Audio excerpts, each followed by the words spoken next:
윤석열 검찰총장이 서울대학교 동문들이 온라인에서 진행하는 2020년 하반기 자랑스러운 동문상에서 압도적 1위를 달리고 있는 것으로 나타났습니다. 감사원 감사 직전 월성원전 1호기 조기 폐쇄 관련 자료를 삭제한 혐의로 산업통상자원부 공무원 2명이 구속되면서 검찰이 몸통에 대한 수사를 본격화할 것이란 관측이 나오고 있습니다. 옵티머스 자산운용 관련 로비스트가 지난 10월 말 검찰 조사를 받으면서 이경우 더불어민주당 대표실 부실장이 여러 기업에서 이런저런 명목의 돈을 받아왔다는 취지의 진술을 했던 것으로 알려졌습니다. 문재인이 김현미를 개각 명단에 포함시키면서 그 배경에 이목이 집중되고 있습니다. 김현미는 경질이 아니라며 끝까지 추켜 세우는 문재인의 속내를 분석해봅니다. 문재인 정부가 지난 10월부터 11월까지 한 달간 뿌린 여행 숙박과 영화 쿠폰 등이 162만 장이나 실제로 사용된 것으로 드러났습니다. 그 이후 한 달이 지난 지금 코로나 3차 대유행이 찾아오면서 때를 가리지 못하는 퍼주기 정책을 펼치는 문재인 정부에 비난이 쏟아지고 있습니다.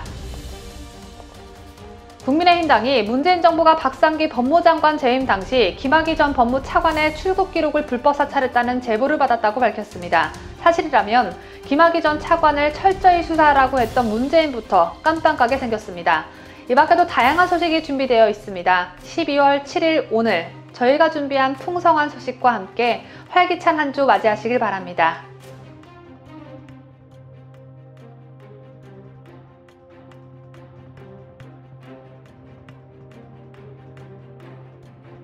시청자 여러분 편안한 주말 보내셨습니까? 뉴스데일리 베스트 민앵커입니다.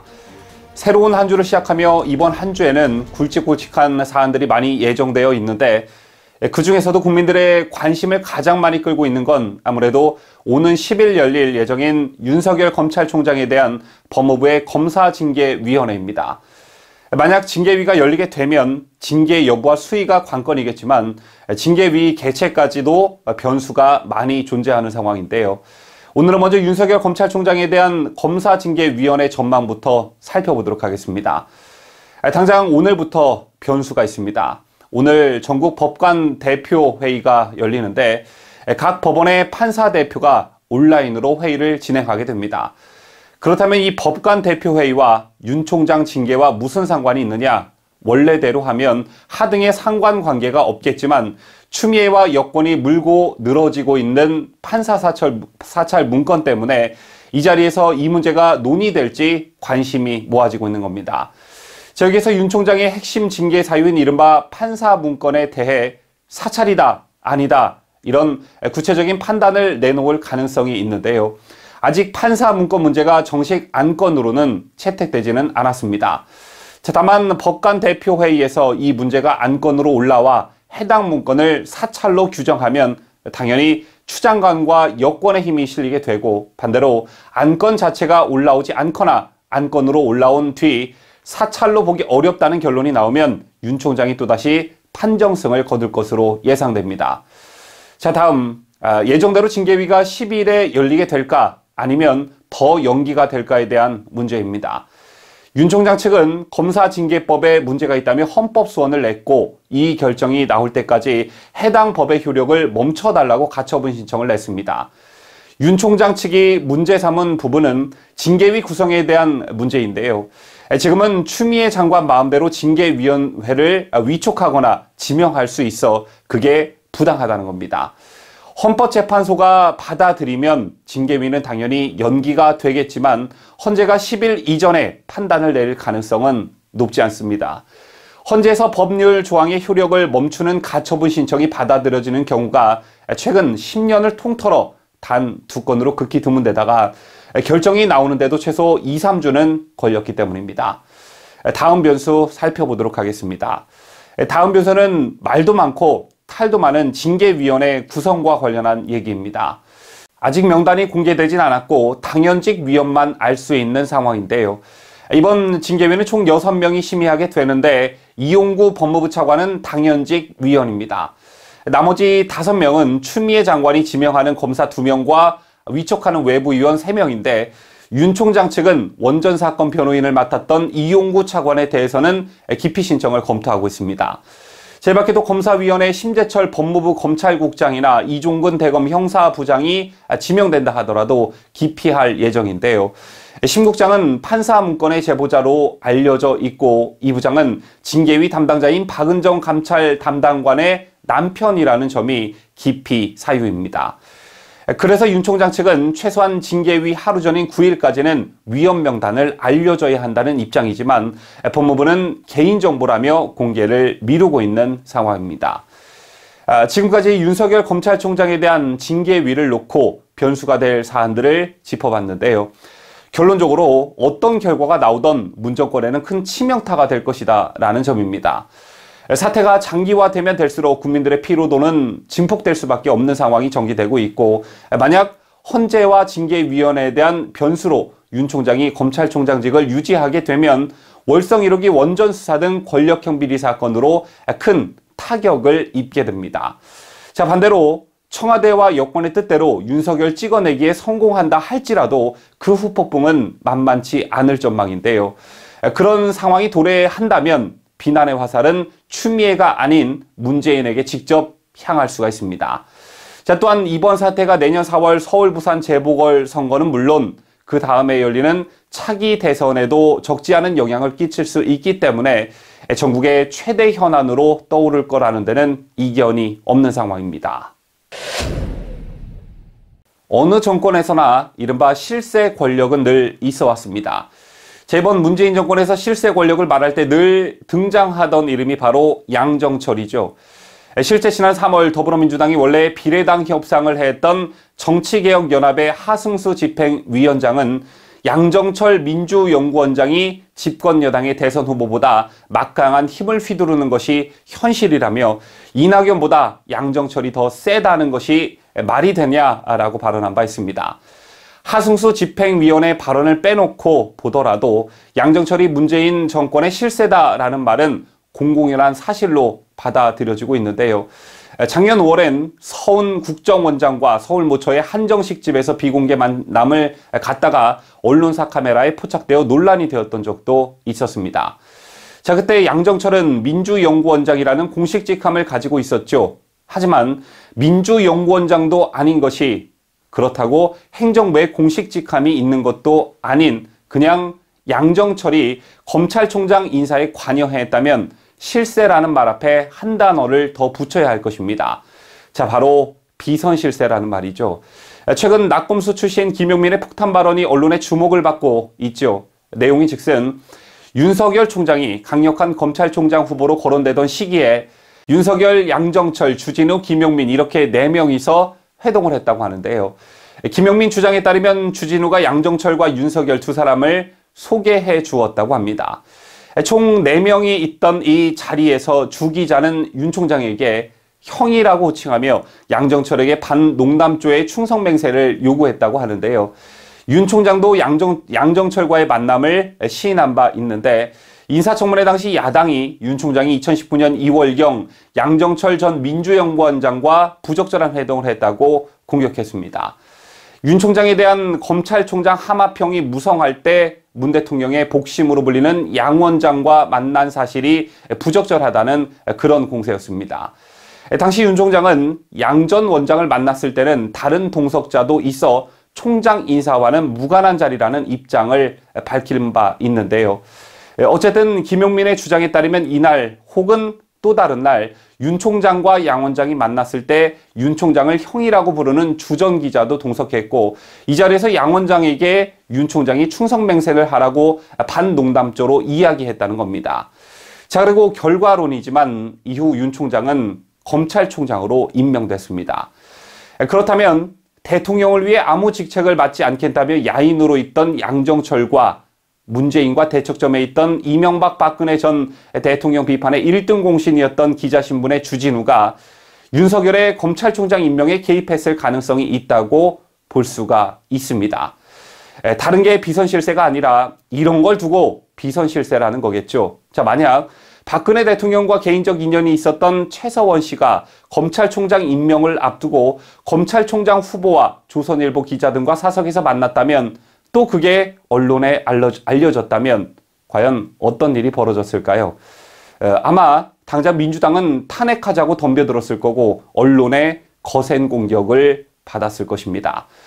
비선은 숨길비, 줄선이라는 한자어로 어떤 인물이나 단체와 관계가 있다는 뜻이고 실세는 실세의 권력을 가진 사람이라는 의미가 있습니다. 즉, 비선 실세는 정상적이지 않고 몰래 어떤 인물과 관계를 맺으며 실질적인 권한 권력을 가진 자를 말합니다. 이런 맥락에서 다시 한번 강조드리지만 양정철은 당시 야인이었고 주진우는 일개 기자였습니다. 자, 그런데 일국의 검찰총장을 임명하는 과정에서 이 둘이 개입됐다면 이거야말로 국정농단인 것입니다. 이와 관련해 김근식 국민의힘 송파병 당협위원장은 주 기자가 윤 총장과 양정철을 만난 자리에서 충성맹세 운운했다고 하는데 도대체 대통령 인사와 관련해 공식 직함도 없는 사람들이 검찰총장 예비 면접을 본 것인가라고 핵심을 찔렀습니다. 김 교수는 비선 실세 최순실의 국정농단과 판박이인데 더 죄질이 나쁜 건 최순실 씨의 인사 개입보다 훨씬 센 검찰총장 인사 개입이 되어 있다라는 점이라며 김 씨가 주 기자를 쳐내기 위해 꺼내든 칼이 의도치 않게 양정철과 낙곰수의 국정농단을 확인해 준 셈이다. 친구 모함하려다 자기들 비리가 폭로된 자승자박이라고 주장했습니다. 앞서 전해드린 바와 같이 낙곰수 구성원들이 윤석열 검찰총장 직무배제를 기점으로 분열하면서 진실 공방 양상으로 번지고 있습니다. 이른바 친윤석열 성향으로 지목되어 공격을 받게 된 낙곰수 구성원 주진우가 김용민이 제기한 의혹들을 모두 명백한 허위사실이라며 반박에 나섰는데요. 윤 총장과의 술자리에서 동석자에게 충성맹세를 권한 것이 사실이냐라는 공개 질의가 나온 지 딱 사흘 만의 답변입니다. 주진우는 4분가량의 유튜브 영상에서 김 씨가 제기한 윤 총장, 양정철 전 민주연구원장과의 만남에 대해서 그런 자리가 없었다라고 부인했습니다. 또 추미애 법무부 장관에게 수사지휘권 발동은 부당하다는 취지로 이야기했다는 의혹에 대해서도 명백한 허위사실이라고 일축했는데요. 그러면서 주진우는 자신을 맹비난하고 있는 친문 지지층을 향해 여러분이 갖는 아쉬움을 이해한다면서 저는 검찰개혁을 적극적으로 지지한다. 검찰이 법치주의 망치고 있지 않느냐고 억울함을 토로했습니다. 한편 또 자신에게 공개적으로 질의한 낙곰수 구성원 방송인 김용민에게는 전화 좀 받으라고 말하면서 김용민이 전화를 피하고 있다는 취지의 주장을 했지만 김용민은 최근 통화 내역을 공개하면서 주진우에게 전화가 걸려오지 않았다는 취지로 재반박했습니다. 이처럼 결국 주진우가 친문들에게 무릎을 꿇는 모양새가 연출이 되며 문재인을 신처럼 떠받드는 그들만의 팬덤 문화가 만만치 않음을 증명하는 계기가 됐다는 평가가 나오고 있습니다. 윤석열 검찰총장이 서울대 동문들이 온라인에서 진행하는 2020년 하반기 자랑스러운 동문상에서 1위를 달리고 있는 것으로 파악이 됐습니다. 서울대 동문 전용 온라인 커뮤니티 스누라이프에서 진행 중인 이 투표에서 6일 오후 6시 30분 현재 윤 총장은 총 투표수 1283표 중 1149표 89.5%를 얻어 압도적 1위를 기록하고 있었는데요. 스누라이프에서는 서울대 재학, 졸업 사실 등을 이메일로 인증한 사람만 투표할 수 있습니다. 지난 4일 시작돼 이달 31일까지 이어지는 이 투표는 한 사람이 3명까지 중복으로 뽑을 수가 있습니다. 윤 총장에 이어 윤희숙 국민의힘 의원 426표 33.2%, 금태섭 전 의원 350표 27.2%, 진중권 전 동양대 교수 291표 22.6%, 안철수 국민의당 대표 249표 19.4% 등이 뒤를 잇고 있습니다. 선정 기준을 통과한 이낙연 더불어민주당 대표 15표 1.1%, 조국 전 법무부 장관 25표 1.9%, 심상정 정의당 의원 12표 0.9% 등도 투표 명단에 올랐으나 모두 1% 안팎의 저조한 득표율에 그쳤습니다. 제가 지난 방송에서 여러 차례 말씀을 드린 바 있지만 윤석열 검찰총장을 놓고 우려스러운 점 하나가 자신의 검찰총장직에 대한 안위 문제를 놓고 문 정권과 적당히 타협하는 선에서 월성 1호기 관련 사건을 마무리하지는 않을까라는 점입니다. 제가 이런 취지의 말씀을 드리면서 윤석열에 대한 평가는 그 이후에 해도 늦지 않을 것이다 라는 말을 덧붙인 기억이 나는데요. 이 같은 취지의 말씀을 드린 것은 월성 원전과 관련해 그 어마어마한 일을 말단 공무원들이 스스로 했다고 보는 바보 같은 국민들은 없을 뿐더러 최재형 감사원장이 검찰에 넘긴 감사 자료가 7,000페이지에 달하는 만큼 그 자료엔 문 정권이 탈원전을 추진하며 위법을 저지른 내용 다수가 실려 있을 거라고 보는 게 상식에 부합하기 때문입니다. 자, 지난주 감사원 감사 직전 월성 원전 1호기 조기 폐쇄 관련 자료를 삭제한 혐의로 산업통상자원부 공무원 2명이 구속되면서 검찰이 몸통에 대한 수사를 본격화할 것이다라는 관측들이 나오고 있죠. 백운규 전 산업통상자원부 장관, 최이봉 한국가스공사 사장, 특히 최이봉은 전 청와대 산업정책비서관을 역임했죠. 자, 이 둘은 조만간 소환조사를 받게 될 것으로 예상이 되고 청와대 등의 윗선으로 수사가 번질 가능성도 제기되고 있는 상황입니다. 자, 역시 이번 사안 자체가 정권의 탈원전 기조에 따라 진행된 측면이 있는 만큼 백 전 장관 등의 무리수의 정권 핵심부의 의중이 강하게 반영될 수 있기 때문입니다. 제처럼 검찰의 칼날이 청와대를 향하자 여권의 검찰에 대한 반발도 매우 거세지고 있습니다. 자, 원식 더불어민주당 의원은 법원이 산업부 공무원 2명에 대한 구속영장 청구를 받아들였는데 해도 너무하다며 정권을 궁지에 몰아넣기 위한 감사원과 검찰의 행태에 법원까지 힘을 실어준 데 대해 참으로 유감이라고 했습니다. 자, 그러면서 우 의원은 대통령의 공약까지 사법적 대상으로 삼는 이 상황에 인내의 한계를 느낀다. 사법권 남용 반드시 바로잡아야 한다라고 오버했습니다. 반대로 진중권 전 동양대 교수는 전두환이 돌아왔다. 다음 공격 대상은 사법부라고 비판했습니다.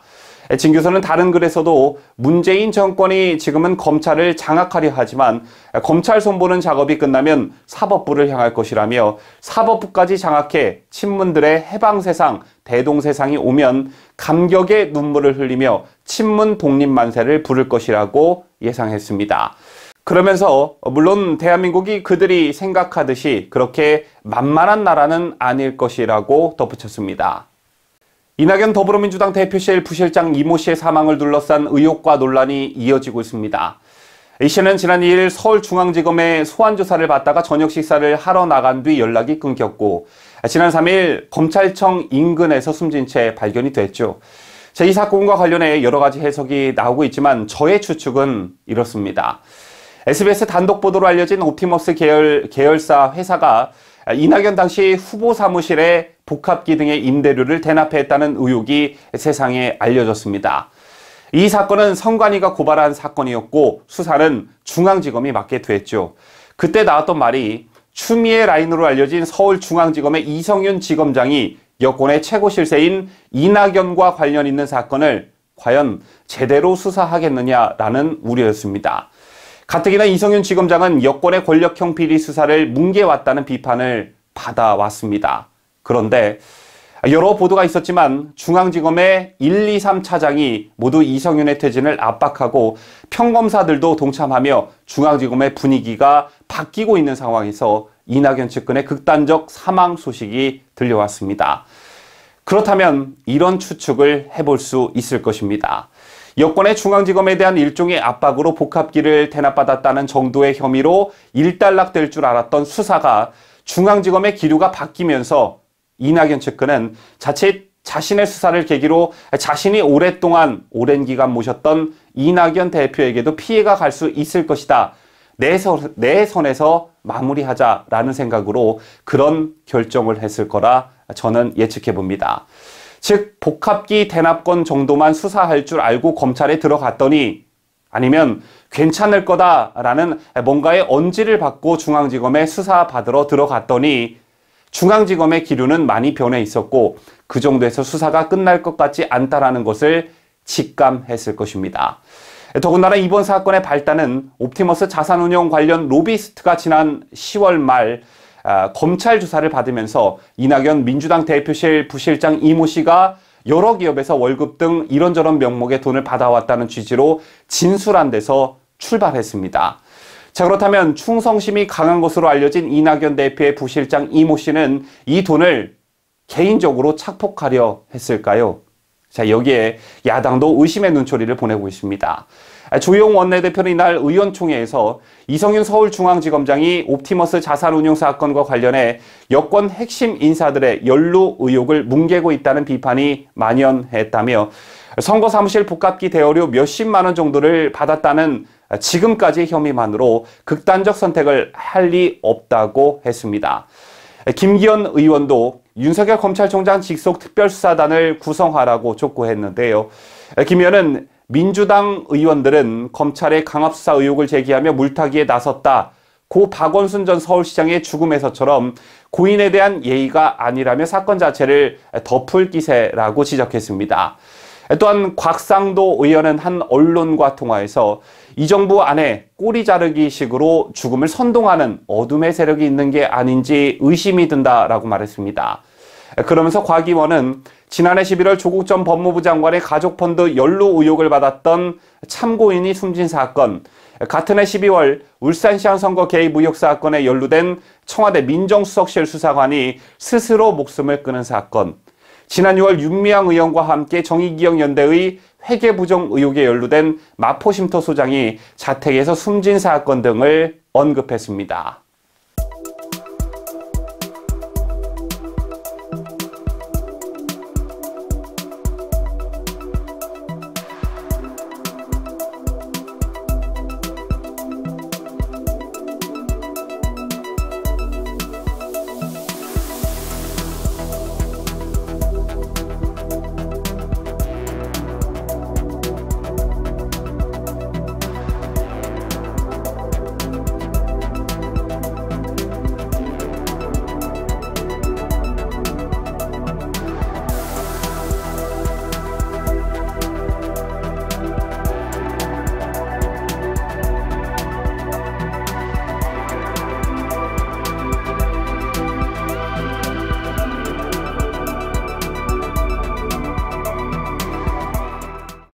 현미 쌀빵이라는 듣기만 해도 건강한 별명을 갖게 된 김현미가 김현미 쌀빵 닉네임을 갖게 되자마자 장관직에서 물러나게 됐습니다. 2017년 6월 문재인 정부의 첫 국토교통부 장관으로 발탁됐던 김현미 장관이 결국 잘리게 된 데는 번번이 실패한 부동산 정책에 빵 발언이 기름을 부은 것이라는 분석이 대다수이지만 청와대는 정작 성과를 내지 못해 경질하는 것이 아니라는 우스꽝스러운 입장을 내놨습니다. 저는 주말에 이 말을 듣고 웃겨 죽을 뻔했는데요. 다시 곰곰이 생각을 해보니 문재인이 김현미를 생각해서 김현미를 위해 개각 명단에 포함했을 수도 있다는 생각이 들었습니다. 외교 밥 말아먹기 천재 강경화와 무어 천재 대마왕 추미애는 내버려두는 반면 김현미만 교체한다는 것을 중점적으로 생각해봤을 때 문재인이 김현미의 미래를 생각해서 이미지 재정비를 할 시간을 주려는 게 아닌가 하는 생각이 들었습니다. 현재 여권 내에서는 김현미가 수도권 지역의 국회의원 재보궐선거나 2022년 지방선거에 나설 수 있다는 관측이 나옵니다. 임명을 요구한 한 친문의원은 김현미 장관이 국토부 장관직을 통해 지명도를 확실하게 끌어올렸다며 중진의원 출신의 다양한 요직을 두루 거친 여성 정치인이 드물기 때문에 향후 광역자치단체장 후보로 나설 수 있다고 말했습니다.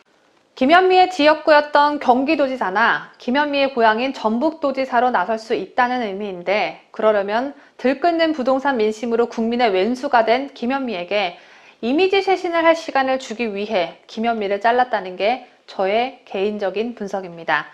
국민이 살 집이 없어 길거리로 내몰려도 전세가 폭등으로 극단적 선택을 하는 국민이 생겨나도 김현미가 문재인의 복심이라는 사실은 변치 않으니까요. 그런데 김현미의 뒤를 이을 변창흠이란 자는 김현미보다 더한 인간이라는 평가를 받고 있어 논란입니다.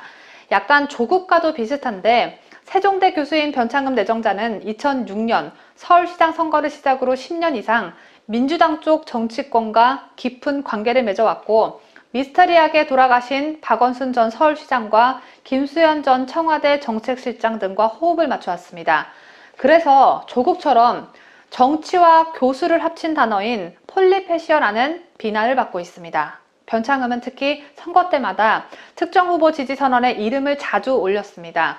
14년 전인 2006년 서울시장 선거 때 강금실 후보 지지 선언을 했고 2012년 대선 땐 당연히 문재인 후보 지지 선언에 참여한 바 있습니다. 덕분에 문재인 시야에 쏙 들어왔던 변창흠은 문재인 대선 캠프에도 참여했고 작년 4월 한국토지주택공사 사장에 임명됐을 땐 보훈 인사 논란이 일었습니다. 이런 상황에서 다시 국토교통부 장관으로 몇 단계씩이나 더 높은 자리에 오른 것인데 앞서 말씀드렸듯이 정치권에선 변창흠이 김현미보다 더한 사람이라는 평가가 나오고 있고 온라인에서도 벌써 변창흠 발언록이 화제입니다. 변창흠 후보자는 LH 사장으로 최근 국회 국토위에 출석해 현 정부 주택 정책에 대해 이명박 박근혜 정부보다 낫다며 제일 잘한다. 성적으로 중상 이상은 된다고 평가했습니다. 주거복지와 관련해선 어떤 정부보다 많이 빨리 세심하게 했다며 문재인 듣기 좋은 소리만 골라서 했고 임대차 3법과 전세 파동에 관해선 가격 상승 때문에 어쩔 수 없고 주거복지 측면에서도 불가피하다는 견해를 고수하며 잘못된 건 죽어도 본인들 탓을 하지 않는 좌파의 정통성을 보여주기도 했습니다. 심지어 온라인 부동산 커뮤니티들이 시장의 불안 심리를 자극해 집값 상승을 견인한다는 주장을 펼치며 어떻게 하면 남 탓을 잘할 수 있는 건지 모범을 보이기도 했습니다. 이런 가운데 상소문 형식의 시무 7조를 써 화제가 된 진인 조은산도 변창흠 국토교통부 장관 임명을 두고 강하게 비판하고 나섰습니다. 조 씨는 지난 5일 자신의 블로그를 통해 도시 재생이랍시고 주차할 공간도 없는 골목길에 벽 하나 그려대는 헛짓거리가 이분의 전문 분야라며 아직도 임대차 3법을 옹호하는 자가 있다는 것이 더욱 신기할 따름이라고 했습니다. 이어 최고급 호텔 레스토랑 셰프의 자리에 동네 빵집 아주머니를 데려다 놓더니 이제는 노숙인 쉼터 급식사를 데려다 놓는 꼴이라고 비유했습니다. 서민 단국대 교수 또한 비판에 흡수했습니다. 서민 교수는 어제였던 6일 자신의 페이스북을 통해 후임 장관이 오고 나니 당신의 똥꼬집이 이해됐다며 김현미를 자르면 그보다 더한 놈이 온다는 걸 당신은 누구보다 먼저 알았을 테니까 라고 했습니다. 서민 교수는 또 집값 상승은 부동산 커뮤니티 때문이라고 한 변창흠의 발언을 담은 기사를 인용하면서 부동산 때문에 지지율이 떨어지는 걸 감수하면서도 제빵왕 김현미를 자르지 않기에 무슨 약점이라도 잡힌 줄 알았다며 솔직히 당신은 숨 쉬는 것을 포함해 모든 게 다 약점이지 않느냐고 비판했습니다. 문제는 숨 쉬는 것까지 약점일 정도로 멀쩡한 구석이 단 한 곳도 없다는 것입니다. 그러면서 서민 교수는 2020년 문재인을 이해한 첫 경험이라는 문장을 해시태그로 달았습니다. 문재인을 이해하는 역사적인 날을 맞이하셨네요. 축하드립니다. 제 옆에 있는 두 사람, 한 사람은 2번이나 탈당해서 복당한 주호영 국민의힘 원내대표, 다른 한 사람은 공천 탈락 후 무소속으로 출마해 국회에 재입성한 홍준표 의원입니다. 며칠 전 이 두 사람이 설전이 오갔었죠. 주 원내대표가 한 언론과 인터뷰에서 홍 의원의 복당과 관련해 상당 기간 어렵다 반대하는 의원이 많고 홍 의원에 대한 3040 여성 화이트 칼라의 비호감도가 높아서 선거를 앞두고 당이 분열될 수 있다라고 먼저 공격했습니다. 자, 그러자 홍준표 의원도 가만히 있지는 않았는데요. 홍 의원은 내가 알기론 부산 출신 2~3명, 충청 출신 한 사람 빼곤 복당 반대하는 사람 없다. 3040은 국민의힘을 싫어하지 홍준표를 싫어하는 게 아니다. 선거를 앞두곤 힘을 합쳐야지 분열돼서 치른다는 게 무슨 해괴한 논리냐라며 강한 불쾌감을 드러냈습니다. 홍준표 의원이 주 원내대표에게 불쾌감을 가질 수밖에 없는 이유가 있죠. 홍준표 의원이 자유한국당 당대표일 때 당을 배신하고 나간 주호영 원내대표를 복당시켜 준 적이 있습니다. 그러니 홍 의원 입장에서는 기분이 나쁠 수밖에 없을 텐데 복당 문제를 놓고 실마리가 풀리지 않자 홍준표 의원이 한 가지 제안을 내놓았습니다. 자신의 복당을 놓고 전당원 투표를 하자는 제안이 바로 그것인데요. 정치권에 따르면 홍준표 의원은 최근 당원의 입복당 여부는 당원들이 결정하는 것이라며 내 복당 문제를 전당원 투표로 결정해달라. 아울러 지도부 신임 여부도 전당원 투표로 실시해달라라고 요구했습니다. 하지만 복당 문제를 전당원 투표로 결정한 전례가 없고 당원이 아닌 사람이 전당원 투표를 하라고 제안한 전례는 더더욱 없는 데다가 당내에서도 반대 기류가 만만치 않은 것으로 알려졌습니다. 언젠가 복당은 되겠지만 지금은 아니라는 건데요. 여러분 아시다시피 김종인의 국민의힘은 현재 중도로 자쿨리기 한창입니다. 자, 그런데 홍준표 의원의 복당이 자칫 당의 중도 노선에 찬물을 끼얹을 수 있다는 그런 계산이 깔린 거겠죠. 자, 반대로 대선이 얼마 남지 않은 상황에서 내년 초중반까지는 거취를 분명히 해야 할 홍준표 의원 입장에서는 조급증이 생기는 게 당연한 얘기일 것입니다. 개파가 존재하는 홍 의원 입장에서는 신당 창당이 상당히 부담스럽게 느껴질 테니까 말이죠. 자, 앞으로 홍준표 의원의 복당 이슈는 한동안 지속될 듯한데요. 여러분의 생각은 어떠신지 궁금합니다. 김종인 국민의힘 비상대책위원장이 오는 9일 박근혜 대통령 탄핵과 이명박 대통령 구속에 대한 대국민 사과를 한다는 보도들이 나오고 있는 가운데 같은 당 소속 배현진 의원의 김 비대위원장을 비판하고 나섰습니다. 배현진 의원은 이명박 박근혜 대통령과 관련 사과를 하겠다고 밝힌 김종인 국민의힘 비상대책위원장을 향해 문재인 정권 탄생부터 사과하는 것이 맞다라고 했습니다. 배현진 의원은 이날 자신의 페이스북에 김종인 비대위원장께서 이번 주 두 전직 대통령에 대해 꼭 대국민 사과를 하신다는 기사가 도는데 잠시 인지 부조화가 왔다며 이같이 전했습니다. 배현진 의원은 아찔하다. 이미 옥에 갇혀 죽을 때까지 나올까 말까 한 기억이 가물가물한 두 전직 대통령보다 문재인 정권 탄생 그 자체부터 사과해 주셔야 맞지 않는가라며 이 나라 헌정사를 뒤엎고 국민의 삶을 뒤엎는 문재인 대통령 탄생의 스승으로서 내가 이러라고 대통령 만들어준 줄 알았냐라는 한마디만 해줘도 족할 것이라고 강조했습니다. 그러면서 배 의원은 지난 시정연설 당시 당당한 척 국회를 방문한 대통령에게 한껏 꾸중해 주실 거라 기대했다며 우리 원내대표가 그것도 국회에서 청와대 경호원에게 수모를 겪었던 날이라고 전했습니다. 앞서 문재인이 2021년도 예산안 국회 시정연설을 진행했던 지난 10월 28일 야당 원내대표인 주호영 원내대표가 청와대 경호원으로부터 몸수색을 당하는 굴욕을 당했지만 당시 김종인 위원장은 주호영 원내대표 몸수색과 관련해 특별한 입장을 내놓지는 않았었습니다. 주한미군 주둔에 새로운 변수가 생겼습니다. 화웨이 등 중국 5 장비를 쓰는 국가에 미군 파병과 군사장비 배치를 다시 고려해보라는 법안이 미 의회 통과를 눈앞에 두고 있기 때문인데요. 이 법이 통과된다면 일부 통신사가 화웨이 장비를 쓰는 우리나라와 독일 등이 직접적 영향을 받을 전망입니다. 내년도 미국 국방 예산과 안보 정책을 총괄하는 2021 미 국방 수권법에 중국 기업의 5G 기술을 쓰는 국가에 대한 미군 파병과 군사 장비 배치를 재검토하는 조항이 추가된 것으로 나타났습니다. 이달 중 상하원 본회의 표결을 거쳐 대통령이 서명하면 법안은 최종 확정되게 되는데요. LG U+ 등 일부 통신사가 화웨이 장비를 쓰고 있는 우리나라도 이 조항에 직접적인 영향을 받을 것이란 우려가 나오고 있습니다.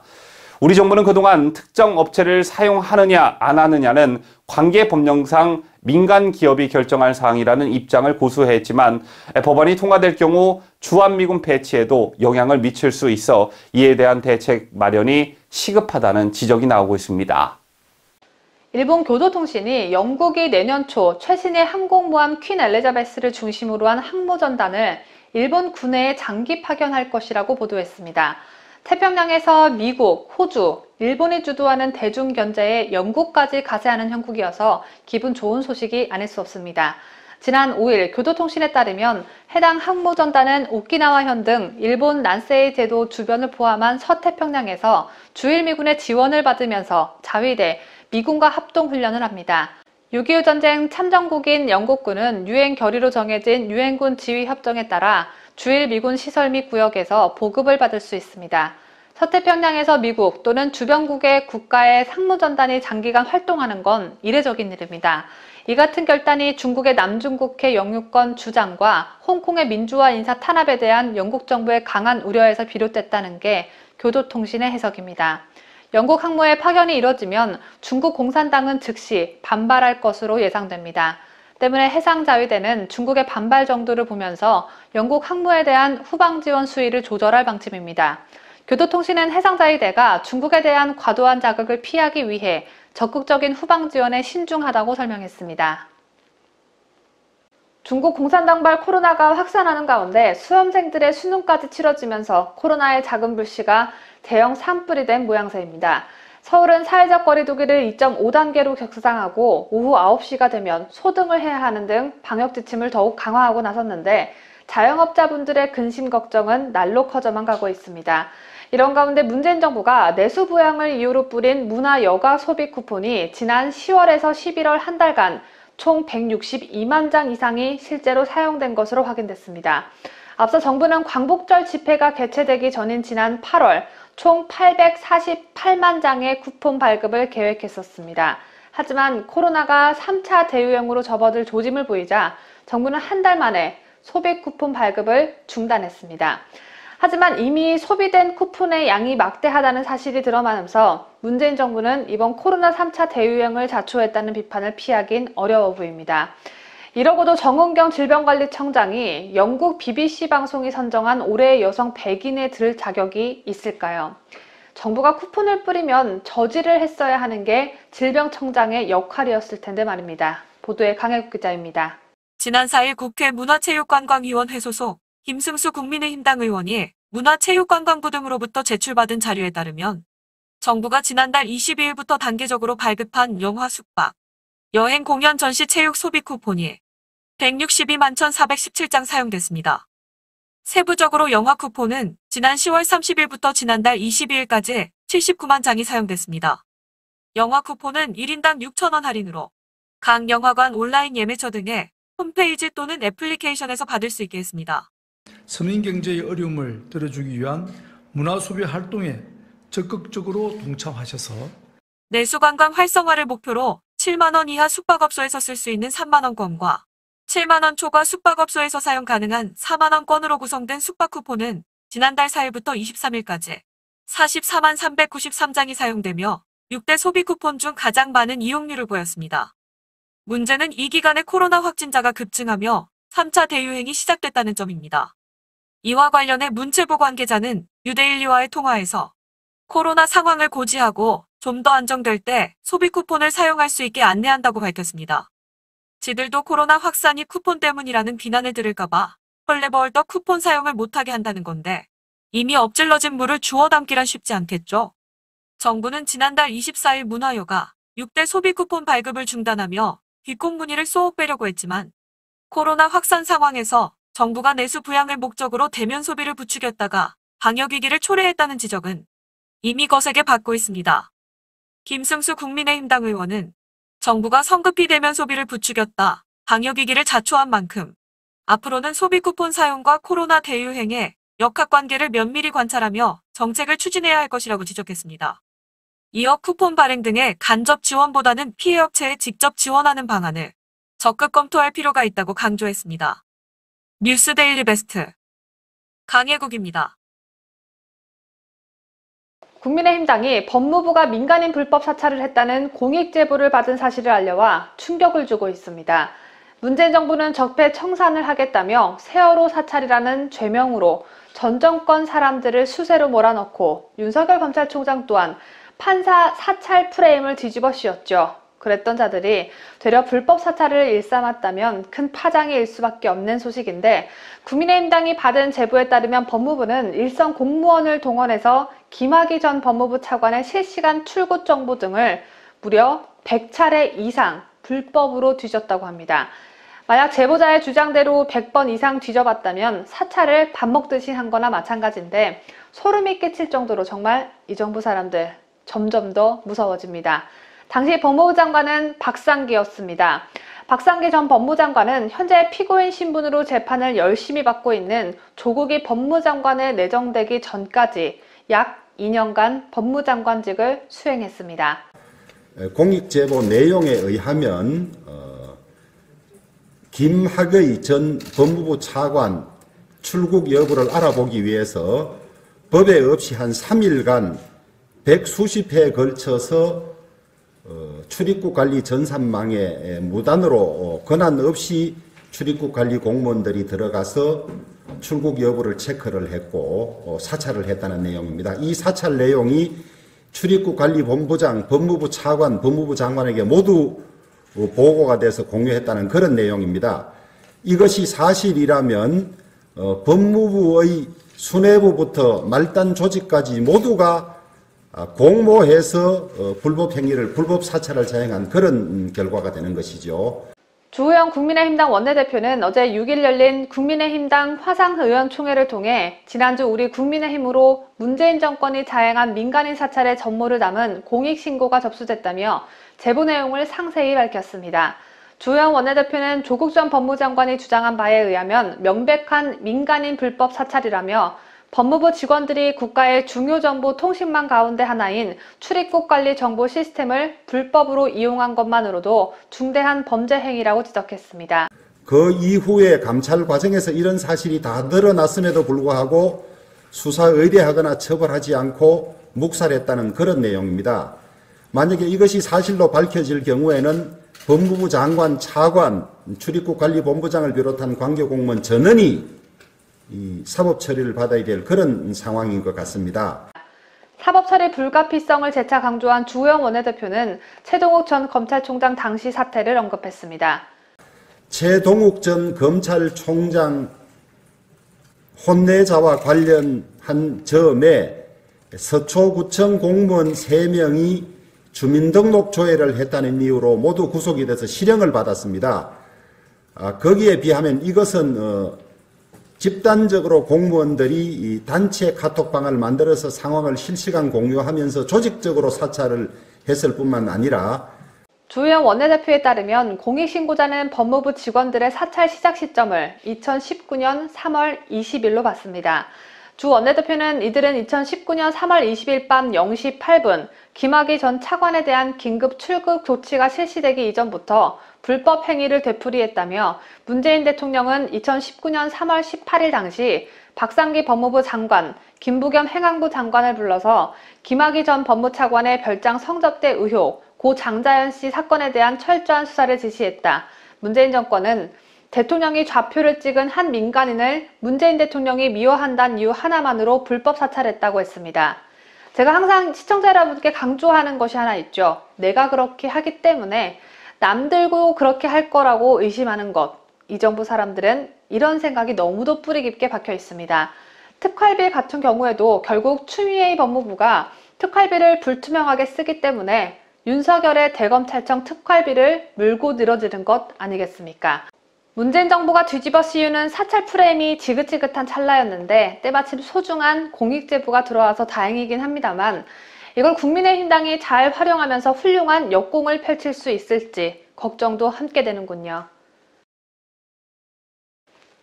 검찰이 전두환 전 대통령의 재산 목록 공개를 법원에 요청했지만 법원은 이를 받아들이지 않았습니다. 지난 3일 이동원 대법관의 주심으로 있는 대법원 3부는 검찰이 전 대통령을 상대로 낸 재산명시 신청 제한고를 기각했습니다. 지난 1997년 법원은 이른바 반란수괴 등 혐의로 재판에 넘겨진 전 대통령에게 무기징역을 확정하면서 추징금 2,205억 원도 명령했습니다. 하지만 전 대통령이 2,205억 원 중 314억만 납부하자 검찰은 지난 2003년 추징 시효를 한 달 앞두고 법원에 재산명시를 신청했습니다. 이에 2003년 당시 법원은 전두환 전 대통령에게 재산명시 명령을 내린 바 있고 전 대통령은 법원의 명령에 따라 재산을 명시했습니다. 그리고 지난해 4월 검찰은 최초 재산명시 이후 많은 시간이 지났다는 취지로 재산명시를 다시 신청했지만 법원은 17년 전 재산목록 제출이 이미 이뤄졌다는 취지로 기각한 것입니다. 이에 불복한 검찰은 즉시 항고했지만 법원의 판단은 바뀌지 않았습니다. 항고 사건 재판부는 재산 목록이 이미 한 차례 제출됐으며 만약 이 재산 목록이 허위라면 형사 절차를 통해 확인할 수 있다는 취지로 검찰의 신청을 받아들이지 않은 것입니다. 아울러 법원은 전 대통령이 쉽게 찾을 수 없는 새로운 재산을 취득했다고 볼 만한 근거 자료가 부족하다고도 판단했습니다. 검찰은 전 대통령 재산 찾기에 이제 그만 몰두하고 현직에 있는 사람들 수사나 열심히 해주길 바랍니다. 도널드 트럼프 미국 대통령 법률팀이 블록버스터급 부정선거 증거를 최초 공개했습니다. 미국 현지 시각으로 지난 3일 공개한 투표소 CCTV 영상엔 조지아주 개표원들이 참관인들을 내보낸 뒤 투표지로 가득 찬 여행용 가방에서 표를 꺼내 개표하는 충격적인 모습이 담겨 있었고 이 영상은 대선 투표일 당일 촬영된 것입니다. 영상을 보면 대선 투표일이었던 지난달 3일 오후 10시께 금발머리의 여성이 개표원들에게 개표 작업을 중단하고 귀가하라고 통보합니다. 이에 다른 개표위원들은 물론 공화당 참관인과 언론사 기자들도 모두 현장에서 철수하지만 4명만은 끝까지 남아 다음날 4일 새벽까지 개표와 집계를 계속합니다. 남아있는 이들은 참관인과 기자들이 방에서 완전히 나갈 때까지 기다렸다가 오후 11시께 아무도 없는 것을 충분히 확인한 뒤 여행용 가방들을 꺼내 개표 작업을 시작하는 치밀한 모습을 보였습니다. 여행용 가방들은 노출이 되지 않도록 검은 식탁보를 두른 탁자 아래 보관돼 있었습니다. 단 영상 속 4명이 자신들의 모습이 CCTV로 촬영되고 있다는 사실을 알았는지는 확실하지 않지만 해당 CCTV는 선관위가 아니라 장소를 빌려준 측에서 보안용으로 설치한 카메라였기 때문에 이 소도둑놈 같은 자들이 CCTV가 있다는 생각을 하지 못했을 것으로 추측됩니다. 트럼프 대통령은 이 영상을 자신의 트위터에 공유하며 유권자 사기를 보여주는 중요한 증거라고 했습니다. 반면 가브리엘 스털링 조지아주 선관위원장은 해당 동영상이 공개된 후 여행용 가방 속 투표지에 대한 의혹을 부인했습니다. 스털링 선관위원장은 CCTV 영상을 보면 규정대로 일이 이뤄지고 있다. 내용물이 든 것처럼 보이는 봉인된 여행 가방을 가지고 간 뒤 투표지들을 전자개표기 옆에 두고 작업한다고 말했습니다. 여행용 가방과 작업자들이 개표하고 있는 투표지는 별개라는 해명인데 여행용 가방을 왜 테이블 아래 숨겨놨던 건지 그리고 숨겨놨던 가방을 공화당 참관인들을 귀가시킨 후 꺼낸 것인지 또 누가 그 여행용 가방을 탁자 아래 놓아두었는지에 대한 해명은 하지 않았습니다. 하지 못했다는 게 맞는 말이겠죠. 한편 트럼프 대통령의 장남인 에릭 트럼프는 해당 CCTV 영상을 링크하고 그 시간대의 실시간 집계 그래프와 대조했습니다. 해당 그래프에 따르면 음침한 개표가 이뤄진 4일 새벽 1시 19분부터 36분 사이 바이든의 득표량은 미터기를 뚫을 듯 치솟는 모습을 보였습니다. 조지아주의 충격적인 소식에 이어 미시간주로 가보겠습니다. 민주당 소속인 미시간 주무장관이 이달 초 각 지역의 선거 관련 자료를 대량 삭제하라고 지시한 사실이 알려졌습니다. 미국 현지 시각으로 지난 4일 공화당은 미시간 주무장관실이 전자선거인 명부와 관련 파일을 삭제하라고 지시했다며 강한 우려를 나타냈습니다. 현재 미시간 각 지역에서는 부정선거에 대한 주민들의 조사 요청과 증언들이 빗발치고 있는 상황입니다. 미시간 선거사무국은 지난 1일 각 지역 사무관에게 보낸 공문에서 개표 결과 인증일인 11월 30일 이후 7일 이내에 선거인 명부와 관련 파일들을 모든 기기에서 삭제해야 한다고 지시했습니다. 또한 이 삭제 지시는 주무장관에 의해 삭제 중단 명령이 내려지지 않는 한 유효하다고 덧붙였습니다. 삭제 명령은 전자개표기 외에 선거 기간에 사용된 컴퓨터와 USB 메모리 카드에 담긴 전자선거인 명부와 파일까지 모두 삭제 대상에 포함됐습니다. 자료를 삭제하는 건 범죄를 저지른 인간들이 하는 대표적 특징이라는 것 여러분도 잘 알고 계시리라 생각합니다.